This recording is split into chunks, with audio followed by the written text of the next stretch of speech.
오늘 하나님께서 우리에게 주시는 말씀은 누가복음 11장 37절에서 44절까지의 말씀입니다. 사진 열고 제가 공독하겠습니다.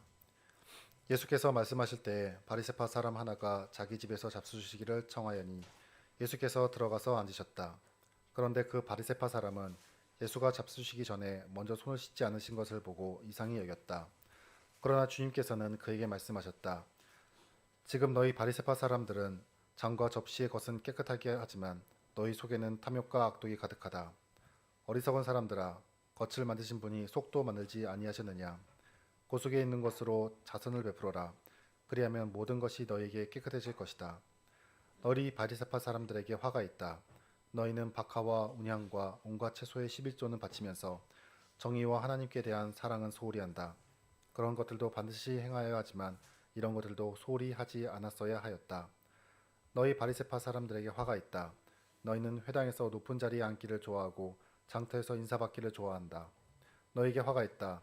너희는 드러나지 않게 만든 무덤과 같아서 사람들이 그 위를 밟고 다니면서도 그것이 무덤인지를 알지 못한다. 아멘. 김민권 목사님께서 설교해 주시겠습니다.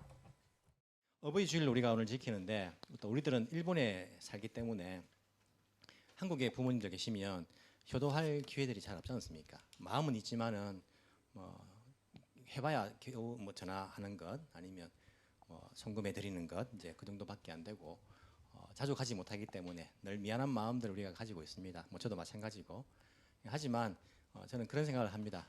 이곳에서 내가 이곳에 어버이들을 섬기면 또 한국에서 또 우리 어버이들의 주변에 있는 또 이제 다른 크리스찬들이 또 대신 섬겨줄 것이다라는 그런 마음으로 또 이곳에서 우리가 또 부모님 된 분들한테 하나님 말씀처럼 공경하고 잘 또 섬기면 또 하나님께서 또 한국에 계신 우리 부모님들께도 그렇게 다른 우리 믿음의 식구들 통해 가지고 또 같이 해주시지 않겠나라는 생각들을 하고 있습니다.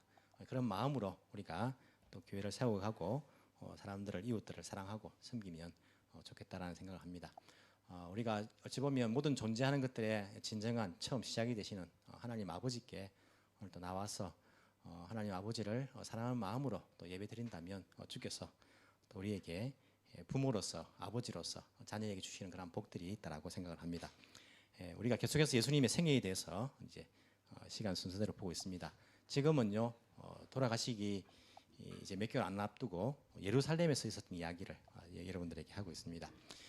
예수님께서 예루살렘에 계실 때에 바리새파 사람 가운데 한 사람이 예수님을 식사에 초대를 합니다. 37절에 보시면 예수께서 말씀하실 때에 바리새파 사람 하나가 자기 집에서 잡수시기를 청하니 예수께서 들어가서 앉으셨다라고 합니다. 이 시점에서 바리새인들은 예수님을 향하여서 좋은 마음을 가지고 있었습니까? 안 좋은 마음을 가지고 있었습니까? 이 시점에서 바리새인들은 예수님을 잡아 죽이려는 마음을 이미 가지고 있었습니다. 메시아가 아니다라는 결론을 가지고 있었고 어떻게 하면 예수님을 잡을까라는 그런 이유를 잡기 위해서 그렇게 호시탐탐 기회를 노리고 있었던 그런 시점입니다. 이 바리새인이 예수님을 식사에 초대하였다는 것은 왜 초대했을까요? 야 정말 유명하신 분이니까 한번 같이 식사하고 싶다는 마음에서 초대를 했을까요?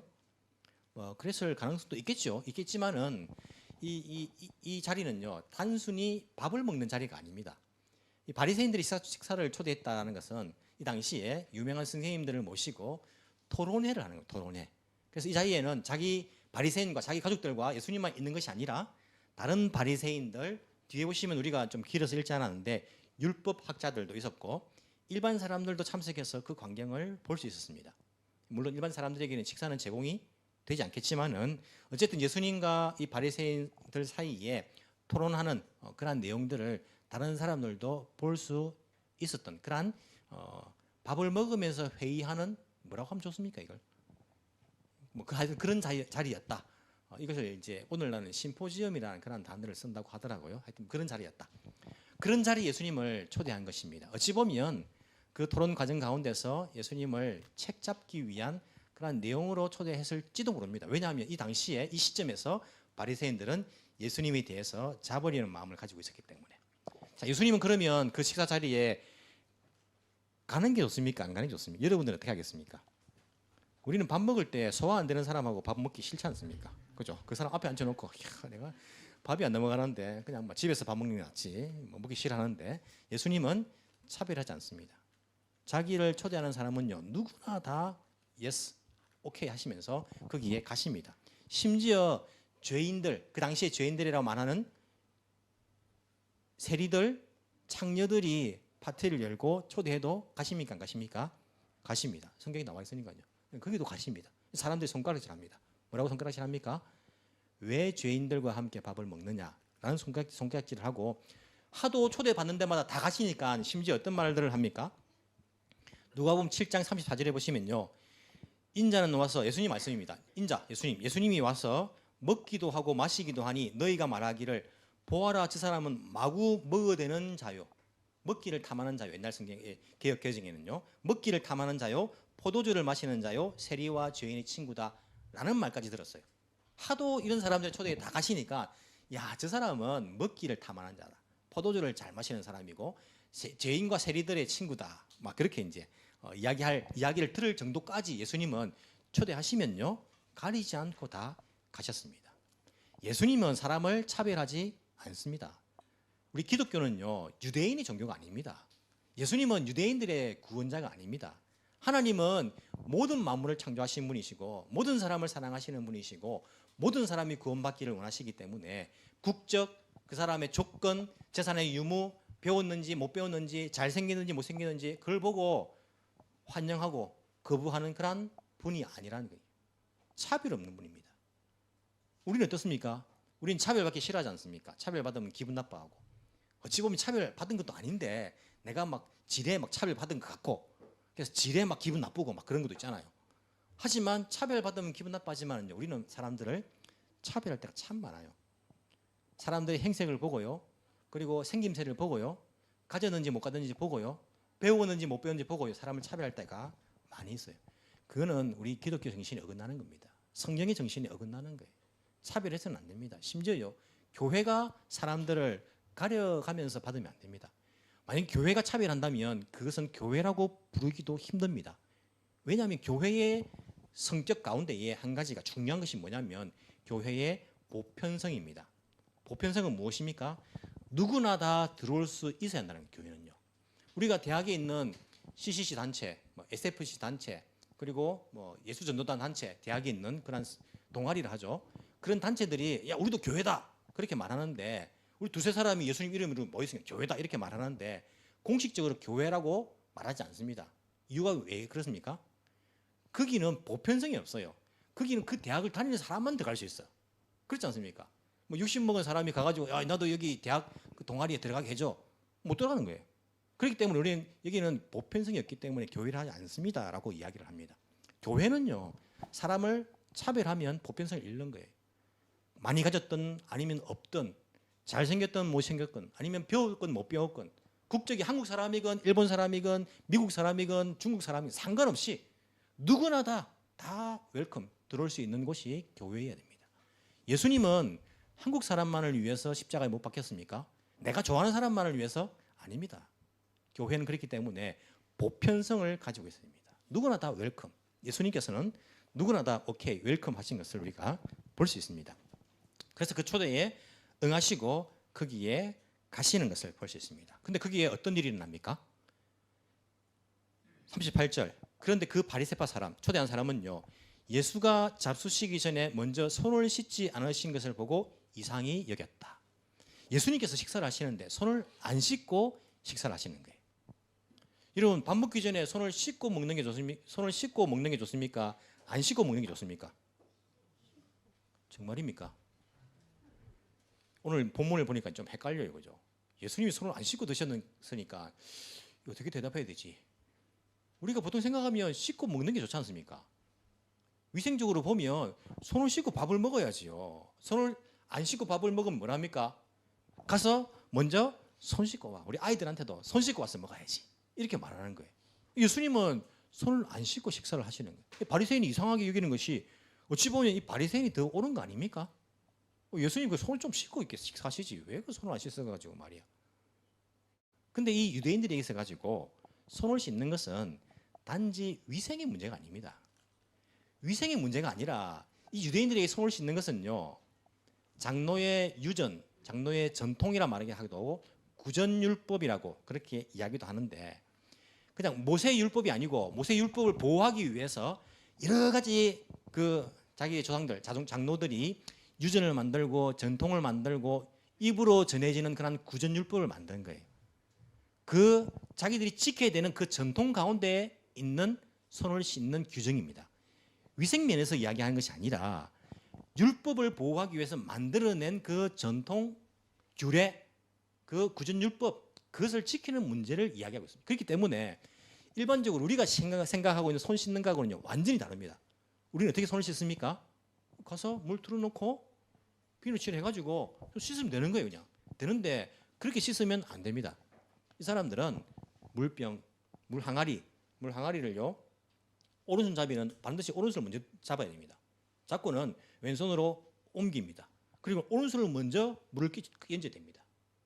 그리고 다시 오른손을 옮겨가지고 다시 왼손을 물을 끼얹는 거예요. 그럼 왼손잡이 어떻게 할까요? 왼손잡이는 왼손으로 항아리를 잡아가지고 오른손으로 옮겨가지고 왼손을 먼저 물을 끼얹습니다. 이 순서가 있어요. 물도 아무 물이나 하면 안 됩니다. 정해진 물을 가지고 해야 됩니다. 밥을 먹는 가운데에 자기 뭐 옷 숨겨져 있는 그 살에 뭐 이렇게 대었다, 코 만져, 귀 안에 만졌다, 다시 해야 돼. 다시 그 물로 씻는 정결 규정을 다시 해야 되는 거예요. 단순히 위생면에서 손을 씻으라 이게 아니고 자기들의 율법 전통을 가지고 그것을 해야 될 그러한 예식. 왜 이것이 생겼냐면 구약 성경에 보시면요, 밥 먹기 전에 반드시 손을 씻으라는 모세 율법 있습니까?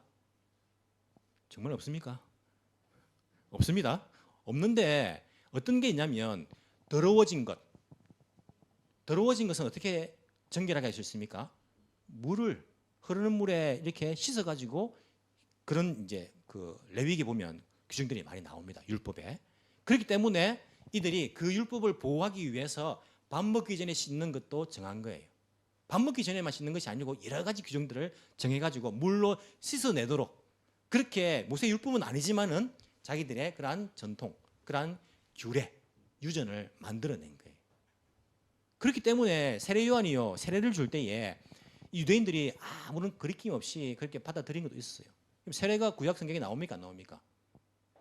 나옵니까? 세례가 구약에 나옵니까? 안 나옵니까? 안 나오죠. 세례가 구약에 어디 나옵니까? 할례만 받았지. 갑자기 세례 요한이 세례를 들고 나오잖아요. 그러면 야 이거 구약 성경 안 나오는 건데 왜 너 세례 주고 이 뭐 하는 짓이냐 이렇게 할 수 있는데 그렇게 하지 않고 사람들 유대인들이 다 받아들일 수 있었던 것은 세례는 안 나오지만 물로 정결케 한다는 그런 것이 있기 때문에 우리가 물 속에 들어가서 정결케 새로 된다는 것을 아무런 거리낌 없이 받아들일 수 있었던 거예요. 유대인들이. 그러한 규정을 지키기 위해서 이들은 보호 규정이라 하죠. 그러한 장로의 유전을 전통을 만들어 가지고 지켜왔던 거예요. 오히려 그것을 모세 율법처럼 더 중요하게 지켰어요. 예수님께서 지적하지 않습니까? 고르반주의. 부모를 공경하라 했는데 하나님께 드리면 됐다 해가지고 부모님께 안 드리면 그것은 괜찮다. 그게 십계명을 범하는 거잖아요.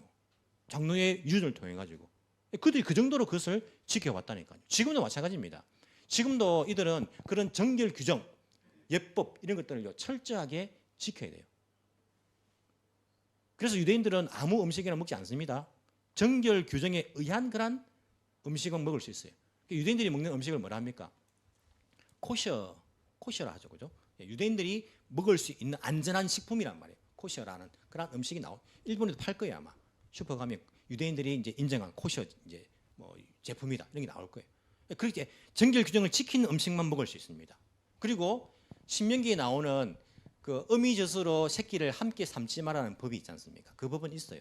같은 날 그 어미하고 새끼하고 같이 잡지 말라는 그런 이제 규정이에요.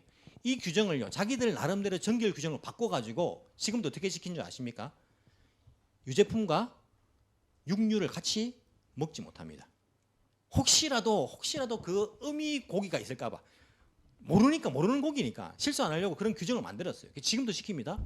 그래서 이스라엘 가가지고 조식을 먹을 때에 만약에 치즈나 우유가 나왔다 그러면 햄이나 이런 거 절대 안 나옵니다.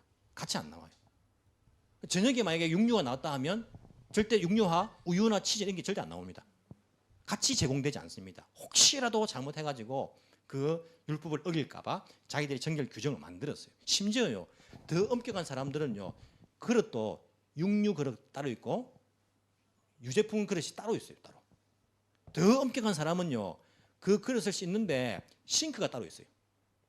더 엄격한 사람은 키친이 따로 있어요. 키친이 유제품 키친과 육류 키친 자체가 따로 있어요. 그런 것을 정해가지고 지켜놔. 그게 엄청나게 중요하게 지켜내는 거예요. 그런 정결 규정으로서 손을 씻는 것을 이야기하는 거예요. 여기서는 우리 문화하고 다릅니다. 우리 문화하고 달라요. 이들은 위생면에서 더러워 이게 아니라 왜 우리의 규정을 이 장도 규정을 지키지 않는가라는 문제에서 예수님을 이상하게 여기고 있는 것입니다. 자 그렇다면 생각해 보십시오. 예수님 손 씻는 거 어렵습니까? 쉽습니까? 어렵지 않잖아요. 씻으면 되잖아요. 예수님도 그렇게 초대받은 사람들 바리새인들 율법학자들 다 순서대로 물로 손을 씻고 있단 말입니다. 그러면 평소에 안 씻는 사람도 남들 씻고 있으면 우리가 어떻습니까? 나도 씻어야 되는 것 같다 싶어가지고 가서 줄 서가지고 씻지 않습니까? 예수님 손만 한번 씻어주면 아무 문제 없이 밥 먹고 나오면 되는데 굳이 이런 갈등을 왜 조장하는가? 왜 예수님께서 손을 안 씻는가? 예수님이 손을 씻는 걸 몰라서 안 씻었을까요? 압니다. 예수님 왜 모르는 게 어디 있습니까? 왜 안 씻었을까요? 일부러 안 씻는 거예요. 일부러. 어떤 의도가 있는 거예요. 너희들이 평소에 지키고 있는 정결 규정 하나님께서 말씀하신 그 율법과 하나님의 그 마음 하나님의 뜻까지 저버리면서 지키고 있는 그 정결 규정 그것을요 예수님께서 분명하게 지적하시기 위해서 분명히 가르치시기 위해서 예수님께서는요 일부러 손을 안 씻는 거예요. 참 재밌는 분이죠. 그죠? 우리에게 이런 용기가 있습니까? 일부러 남들은 다 하고 있는데 내가 혼자 막 안 할 용기들이 있는가요? 하지만 예수님께서는요 뭐 초대받았지만은 당당하게 이들은 잘못하고 있기 때문에 그 부분에 대해서는요 일부러 손을 안 씻으면서 그들에게 할 이야기들을 하고 있는 것들을 볼 수 있습니다. 러시아 정교 제일 토프 되는 사람이 지금 러시아가 일으키는 전쟁은 성전이다 거룩한 전쟁이라고 선포한 것 뉴스에 나오더라고요. 근데 많은 사제들은 이것은 잘못된 전쟁이다라고 말하다가 핍박을 받고 있어요. 지금 러시아에. 과연 그 푸틴의 친구가 되어 있는 정교회 톱 되는 그 사람이 당신 지금 잘못하고 있습니다라고 말할 용기가 있겠는가? 용기가 있겠. 여러분 제가 그 뉴스를 들으면서 내가 만약 그 수장이라면 푸틴한테 그렇게 말할 용기가 있겠는가? 야, 여러분 모범이 돼야 되는데 그죠? 자신감이 없더라고 사실 조금요. 그렇게 말하면 당장 죽을 수 있는데 과연 그렇게 그것도 둘이 친구거든요. 친한 친구거든요. 과연 그렇게 말할 수 있을까? 내 친한 친구가 내가 편 안 들어주면요 삐져가지고 나하고 친구 안 돼줄까봐 우리가 막 같이 또 동조해주고 막 그런 우리들의 모습인데 그런 마음이 들더라고요. 예수님은 그렇지 않습니다. 잘못된 하나님의 뜻에 어긋나는 것은요 잘못됐다라고 아무리 그들을 가운데 둘러싸여 있어도요 그렇게 말씀하시는 분이신 것을 우리가 알 수가 있습니다. 이러한 정결 규정을 가지고 예수님께 그들은요 이상하게 여겼다라고 이야기합니다. 그런 바리새인들에게 예수님께서는요 그들의 잘못을 지적하십니다. 40절부터 세 가지에 걸쳐 가지고 말씀하신 것을 볼 수 있어요. 뒤에 보면 율법학자가 나오는데 율법학자들도 세 가지 그들의 잘못을 지적하고 있는 것들을 볼 수 있습니다. 40절에 보시면요 어리석은 사람들아 이제 옛날 성경은 화가 있다 이러죠. 너희들 화가 있을지어다 이렇게 이제 이야기하죠. 저주를 오집으며 쏟아붓는 것입니다. 이 바보 멍청한 사람들아 그철을 만드신 분이 속도 만들지 않으셨는가 그 속에 있는 것으로 자선을 베풀라 그리하면 모든 것이 너희에게 깨끗해질 것이다. 너희 바리새파 사람들에게 화가 있다라고 이야기하십니다. 너희는 박하와 운향과 온갖 채소의 11조는 바치면서 정의와 하나님께 대한 사랑은 소홀히 한다. 이게 첫 번째 화가 있다는 이야기입니다. 너희들이 화가 있을 것이다 라고 이야기합니다. 이유가 무엇입니까? 11조는 철저하게 드립니다. 하지만 하나님께 대한 정의와 사랑을 버린 거예요. 11절 어디까지 지킵니까? 박하, 운향, 채소, 즉 양념, 조미료까지도 11조를 드린다는 거예요. 채소까지도요. 이게 참 신기하지 않습니까? 만약에 여러분 예를 들어 사과를 갖다가 한 50개 수확했다. 그럼 몇 개를? 5개를.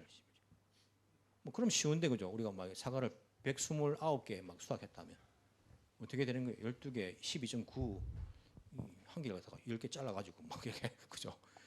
그런데도 이 사람들 철저하게 그렇게 11절을 했다는 거예요. 하지만 하나님에 대한 그러한 정의와 사랑은 소홀히 했다. 두 번째 43절에 너희가 화가 있다. 너희는 회당에서 높은 자리를 앉기를 좋아하고 장태에서 인사받기를 좋아한다. 뭡니까? 겉멋만 들었다. 겉멋만. 세 번째는 너희가 화가 있다. 44절. 너희들은 드러나지 않게 만든 무덤 같았어. 이게 개혁 개정에는요, 평토장한 무덤, 편편하게 만든 무덤이. 보면 무덤인지 모릅니다. 밑에 뭐가 있습니까? 시체가 있는 거예요. 겉으로 봐서는 몰라요. 근데 그들의 심령 가운데, 마음 가운데 뭐가 있다는 말입니까? 썩어 있다는 거예요.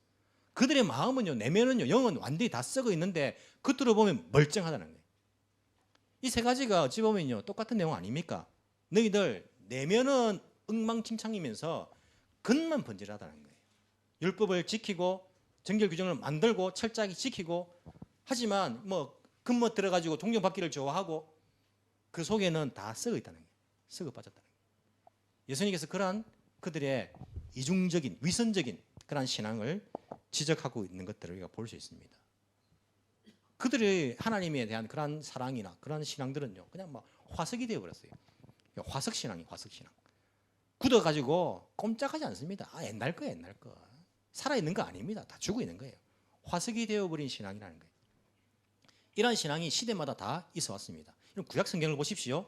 구약 성경에서 선지자들에게 이스라엘 백성들이 지적받은 것이 무엇입니까? 너희들 왜 하나님께 제사 드리지 않느냐? 왜 절기 지키지 않느냐? 아니요. 그들은 제사를요 멈춘 적이 없습니다. 뭐 포로 잡혀갈 때 말고는요, 식민지 뭐 당할 때 말고는요. 그들은 제사를 멈추지 않았습니다. 절기를 멈췄습니까? 절기를 멈추지 않았습니다. 그들이 지적받은 것이 무엇입니까? 그 마음 가운데에 하나님을 공경하는 마음이 없어요. 사랑하는 마음이 없습니다. 하나님 말씀처럼 이웃을 사랑하는 마음이 없습니다. 그 내면적인 부분들이 신앙적이지 못하고 그들의 그 겉만 신앙적인 것처럼 보이는 딱딱하게 굳어 있는 죽어 있는 화석이 되어버린 그런 신앙들, 이것이 구약 성경에 나와 있는 이스라엘 백성들이 지적받은 거 아닙니까? 이게 예수님 시대 때의 바리새인들이 그런 모습 아닙니까?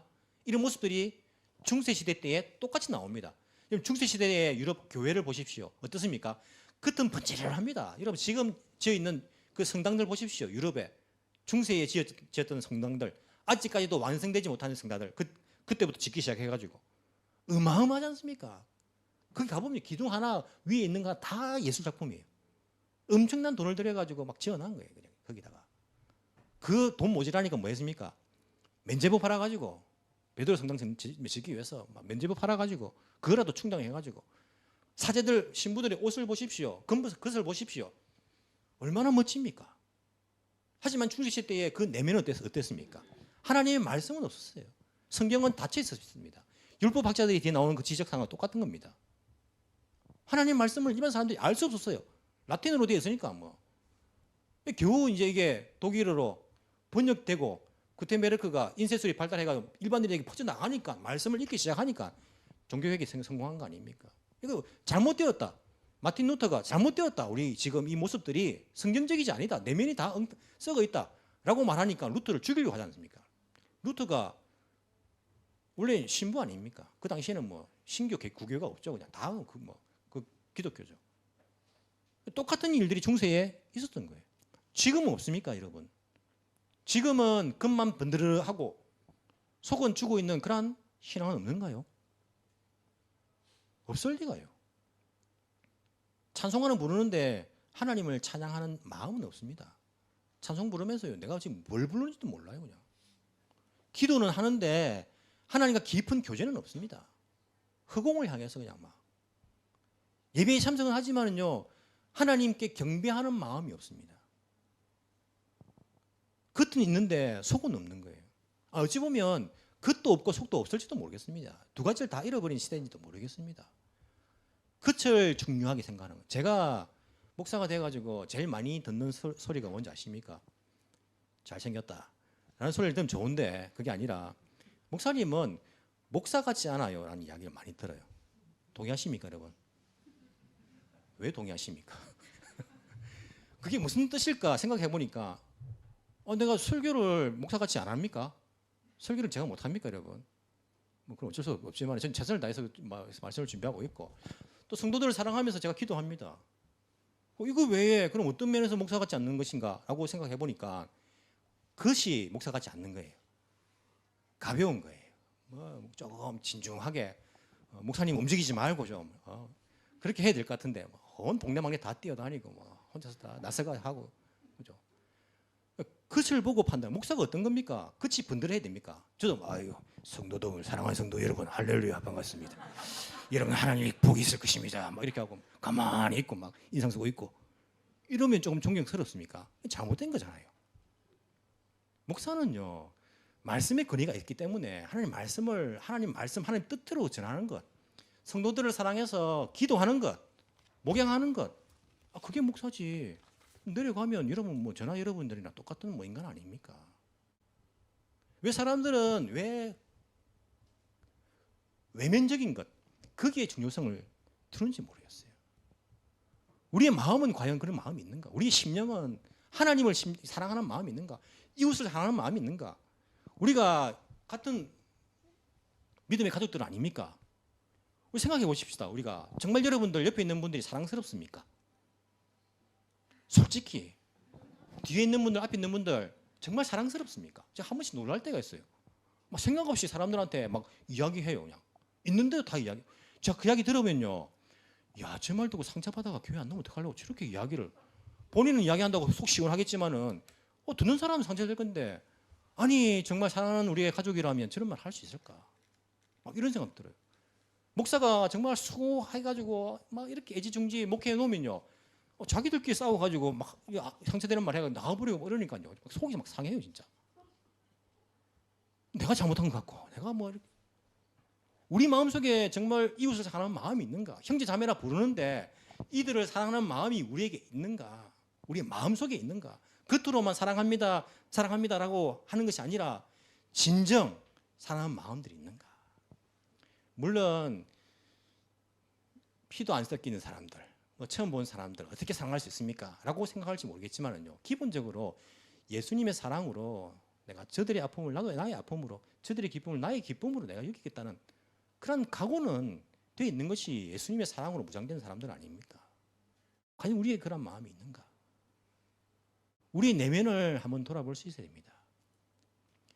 바리새인들은 적어도요, 외면적으로는 하나님을 믿는 사람 같았어요. 아니 너무 하나님 믿는 사람 같았어요. 외면적으로는. 예수님께서 뭐라 하십니까? 너희들 이렇게 11조를 하면서 하나님 사랑은 소리 하는데 그 11조 하지 말고 하나님 사랑해라 이렇게 말씀하십니까? 오늘 성경에 보니까 그런 것들도 반드시 행해야 하지만 이런 것들도 소홀히 하지 않았어야 한다. 외면이 중요하지 않다는 게 아니에요. 외면도 중요하지만 뭐가 더 중요하다? 내면이 더 중요하다는 거예요. 이 시대는요, 외면도 내면이 중요하다 이렇게 말하면서 외면도 중요하게 생각 안 하고, 그렇다 해서 내면이 또 중요하게 생각하는 것도 아니에요. 사람들이 지금 속고 있어요. 내면이 더 중요하지 외면은 아무것도 아니야 해가지고 안 합니다. 뭐 양념 11조가 뭡니까? 그냥 뭐 11조도 못 하는데. 우리의 외면적으로 뭘 봐가지고 예수 믿는 사람인 거 알겠습니까? 겨우 주일날 교회 오는 거 이거 하나예요, 하나. 딴 거 있습니까? 평일에. 세상 사람들과 똑같이 살아가는 거예요, 그냥. 똑같이 욕심 부리고 미워하고 질투하고 그냥 주일날 교회 오는 거 이거 하나 그냥 겨우 다른 거 아닙니까? 이것도 사실은요 힘들어요, 이것도. 이거 지키는 것도. 이 외면적으로 예수 믿는 표가 어디 있습니까? 내면적으로는 우리가 진정으로 사랑하는 마음들, 주님을 섬기는 마음들, 이게 어디 있습니까? 너무나 우리가 부족한 마음들이. 이 당시에는 구전율법, 장로의 전통, 유전이 있었지만요, 지금은 제가 생각하기에 제 개인적인 생각입니다. 예수 믿으면 구원받는다는 것이 화석신앙이 되어버렸어요. 예수 믿으면 구원받는다. 이 놀라운 진리 아닙니까? 여러분 누구든지 예수님 믿으면요 구원받는 거예요. 이보다 더 놀라운 메시지가 있고 이 진리가 어디 있습니까? 근데 이 진리가요, 이 믿음이 화석이 되어버렸어요. 아무것도 안 해도 이 말하면 다 그냥 막 괜찮은 거예요. 성경 안 읽습니다. 성경 안 읽어도 예수 믿으면 구원받아. 성경 안 읽어도 괜찮아. 예수만 믿으면 구원받아. 기도 안 합니다. 괜찮아. 예수만 믿으면 구원받는다니까. 교회 잘 안 나가요. 괜찮아. 예수 믿지. 예수만 믿으면 구원받는다니까. 11조도 안 해요. 뭐 아무것도 안 해요. 이웃을 미워해요. 사랑하진 않아요. 세상 사람들 똑같이 살아요. 괜찮아. 예수 믿으면 구원받아. 이걸로 그냥 다 끝난 거예요, 그냥. 물론 예수 믿으면 구원받는다는 것, 진리입니다. 이거보다 더 위대한 진리는 없죠. 하지만 이 진리가요, 그냥 화석이 되어버렸어요. 이게 오늘날 우리들의 바리새인 같은 그러한 정결 규정이 되어버렸다니까요. 이건 만사형통이에요. 이 말만 하면. 예수 믿으면 구원받는다는 것이 정말 그렇게 가벼운 것입니까? 예수 믿으면 구원받는다는 것은요, 내 목숨을 거는 것이고, 내 인생을 거는 것이고, 내 꿈을 거는 것이고, 내 미래를 거는, 내 모든 것을 거는 것이에요. 그게 완전히 새로운 피조물, 완전히 새로운 인간이 되는 거 아닙니까? 그런데 우리는요, 그 고백을, 그 신앙을 너무 화석처럼 사용해 버리는 거예요. 살아있지 않는 그러한 신앙 고백으로 사용해 볼 때가 얼마나 많은지 모릅니다. 우리의 마음속, 우리의 심령부터요, 하나님을 향한 그 마음들, 예수님 믿으면 구원받습니다. 내가 십자가에 주님과 함께 못 박혔습니다. 나의 옛사람은 죽었습니다. 나의 모든 것은 주님 것입니다. 이전에 알던 것 다 제가 배설물로 여깁니다.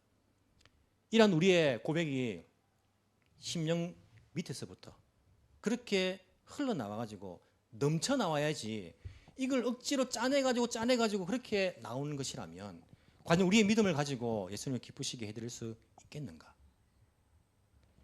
화가 있던 너희 바리새인들아, 그렇게 말할 때에 식사 자리에서 이 바리새인들 마음이 어땠을까요?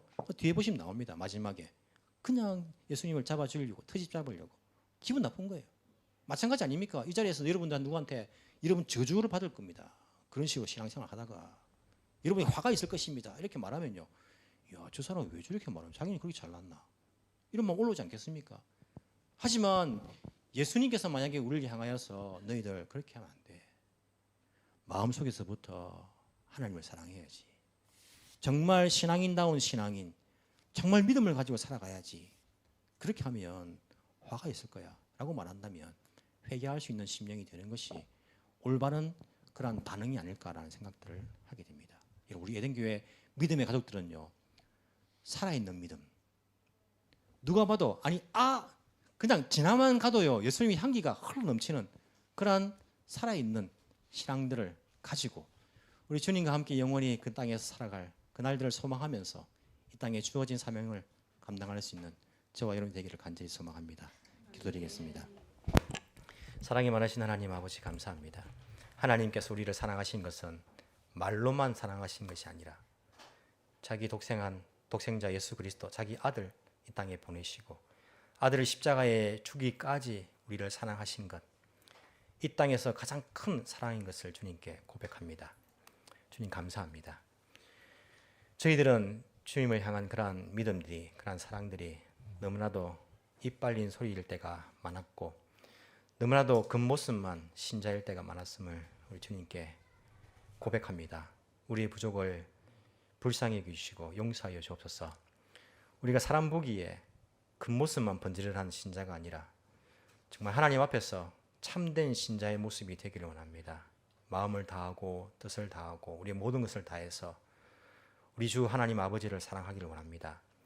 내 이웃을 내 몸과 같이 사랑하기를 원합니다. 그래서 예수님께서 기뻐하시는, 예수님께서 찾으시는 그러한 믿음들을 가지고 살아갈 수 있도록 주께서 인도하여 주옵소서. 열심을 가졌지만은 올바른 방향으로 나아가지 못했던 바리새인들, 그들보다 더 나은 의가 되지 못하면 하나님 나라에 들어갈 수 없다라 하신 예수님의 그 말씀을 기억합니다. 우리의 내면도 우리의 외면도 주님 기쁘시게 드릴 수 있는 그런 믿음들 되게 주께서 인도하여 주옵소서. 성령 하나님 우리를 올바른 길로 인도하여 주옵소서. 감사드리며 살아계신 예수님 이름으로 기도합니다. 아멘.